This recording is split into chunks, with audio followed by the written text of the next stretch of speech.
Very sorry to miss the Rotary convention this year. We always go there and we meet so many friends, and I feel like a whole lot of them came here today that we would have seen up in Calgary, so thank you for coming. We are indeed surrounded by Rotary royalty. Whoa.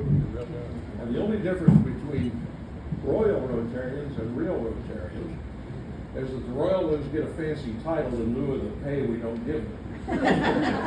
But I do appreciate very much all the hard work that they do.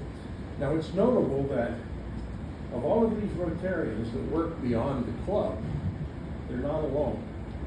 It's very rare to find one whose spouse is not in lockstep. I know when I signed up to applied to be district governor, there's a box that says, does your wife agree? Does she approve? And I thought to myself, of course she does. So I checked the box. Well, when she found out, I was in deep trouble for a few years. You know, but she has tagged along with me all around the world on Rotary projects. She's done Rotary makeups on every continent, including Antarctica, and I've really enjoyed that. But I'm not here to blow my own horn or even my lovely wife's.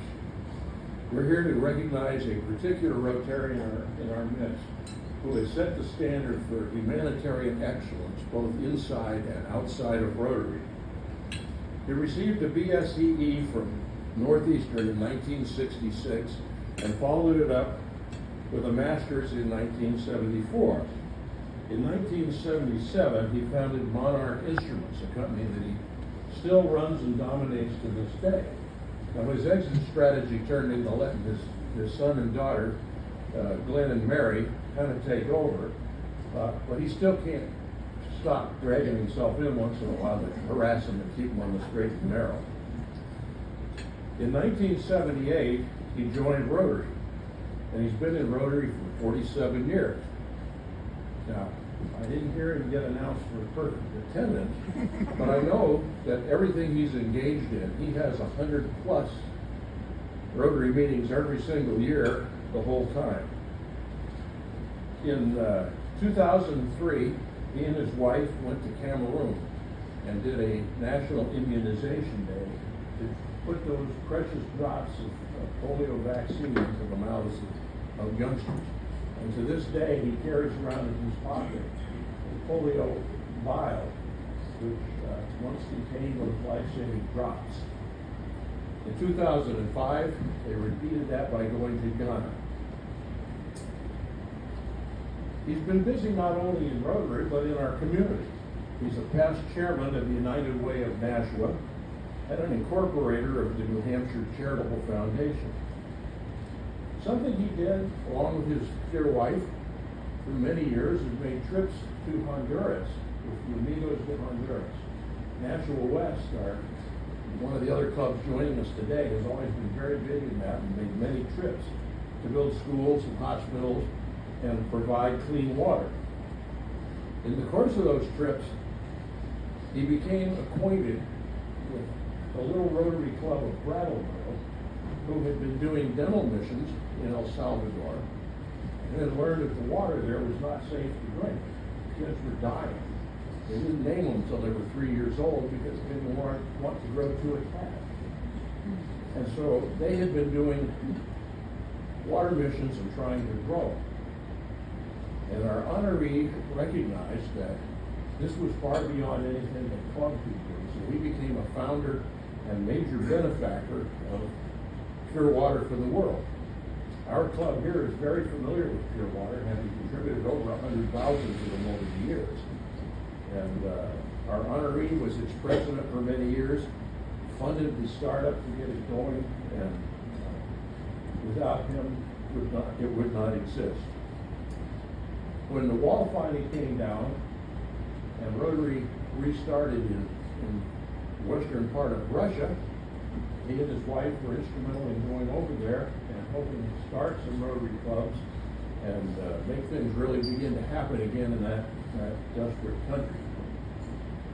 In 2010-2012, he became the first and only director of Rotary International from District 7870. So he is really the leader of our district in that respect. And as director, his his terrain included all of Canada and all of Russia to the Ural Mountains. So he again became involved in Russia, this time in the east, which is very different from the west. And so he's had that perspective. As a director, he became a Rotary training leader, and he not only led the training for a year's worth of district governors around the world, he assumed the mantle, he and his wife assumed the mantle of training the trainers in an additional year. Janet and I had the pleasure of being training leaders because he got us nominated to do that as well. It's an amazing experience. So he's very generous to Rotary. He's not been on the trustees, but they might get him yet. And, his generosity is immense. So I would like to thank him for his lifelong service to our community, to our club, and to Rotary. And I'd like to invite Ken and Ruth Grabeau to come up here and join me.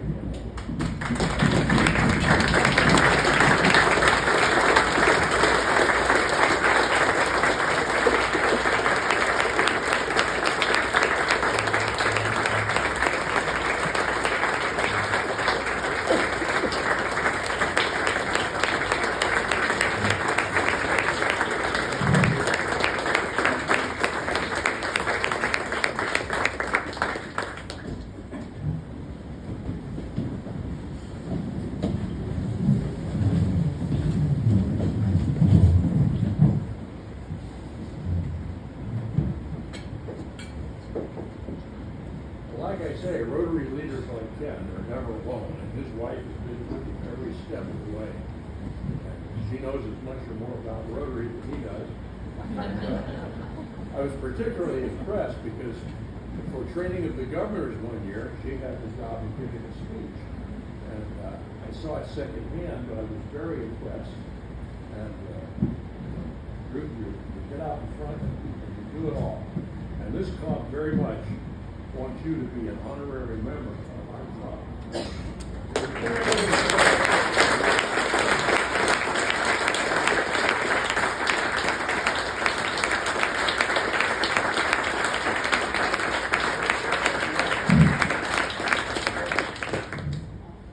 And Ken, yours comes in a box. I haven't peeked in here. I don't think you need to open it underwater. This is the lifetime achievement award for all you've done for humanity.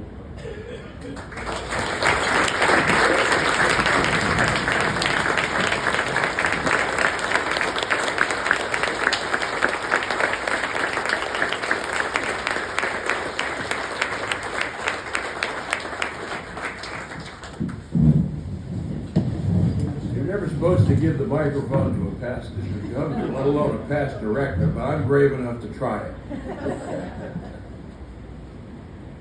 And I would be brief enough to make all of you grateful. I actually took it out when you talked about it, so it's still sitting on the table over there.